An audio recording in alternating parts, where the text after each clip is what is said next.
మరి ఆ గ్రామంలో ఉన్నటువంటి ప్రతి ఒక్కరి ఆదరాభిమానాలు ఉన్నప్పుడే మనం ఒక నాయకుడిగా కానీ ఒక మనిషిగా కానీ కనిపిస్తాం.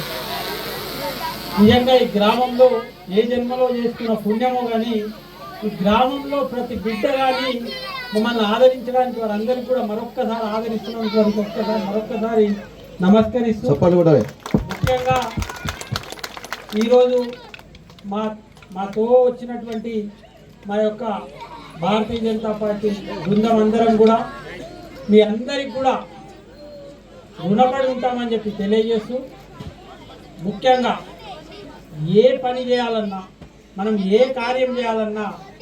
ఆ విఘ్నేశ్వరుని ఓడుకొని ఎటువంటి విఘ్నాలు ఉండొద్దు స్వామి, మాకు అన్ని సకల కార్యములు నిర్విఘ్నంగా జరగాలని చెప్పి మనం ప్రార్థిస్తాం. అదేవిధంగా ఈ యొక్క సంవత్సరం కూడా పాడి పంటలు చల్లగా మంచిగా పండాలని చెప్పి ఆ యొక్క విఘ్నేశ్వరుని వేడుకోవడము, మొట్టమొదటి పూజ తనకి అందించిన తర్వాతనే మిగతా కార్యక్రమాలు చేస్తూ ఉంటాం. ఆ విధంగా మరి సకాలంలో వర్షాలు పడి ఇక్కడ ఉన్నటువంటి గ్రామస్తులు అందరం కూడా రైతు నుంచి వచ్చినటువంటి రైతు కుటుంబాలలో కనుక మీకు రాబోయే రోజులు గ్రామంలో ఉన్నటువంటి ప్రతి ఒక్కరికి కూడా రైతులకు మరి మంచి పంటలు పండి ఆర్థికంగా ఎదిగి వారి కుటుంబాలు మంచిగా ఉండాలని చెప్పి ఆ విఘ్నేశ్వరుని వేడుకుంటూ, ఏ కార్యక్రమం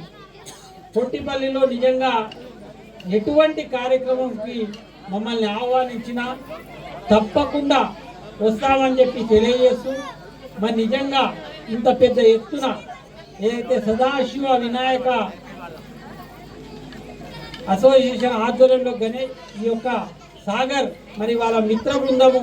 గ్రామస్తులు అందరూ కూడా పెద్దలు చిన్నలు అందరూ కలిసికట్టుగా ఈ యొక్క నిమజ్జనోత్సవ కార్యక్రమానికి వచ్చినందుకు,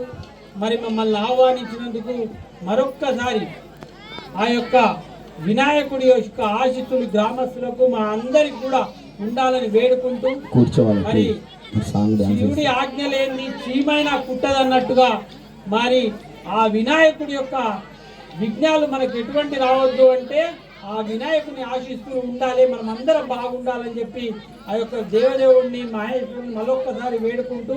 మరి గ్రామంలో ప్రతి ఒక్కరు కూడా సుఖ సంతోషాలతోటి అష్టాైశ్వర్యాలతోటి ఆరోగ్యాలతో ఉండాలని చెప్పి ఆ గణేష్ మహారాజ్ని కోరుకుంటూ మీ అందరూ కూడా చల్లగా ఉండాలి, ఇదే విధంగా మమ్మల్ని ఆహ్వానిస్తూ ఉండాలి. మేము మీకు ఎట్లా కాలం కూడా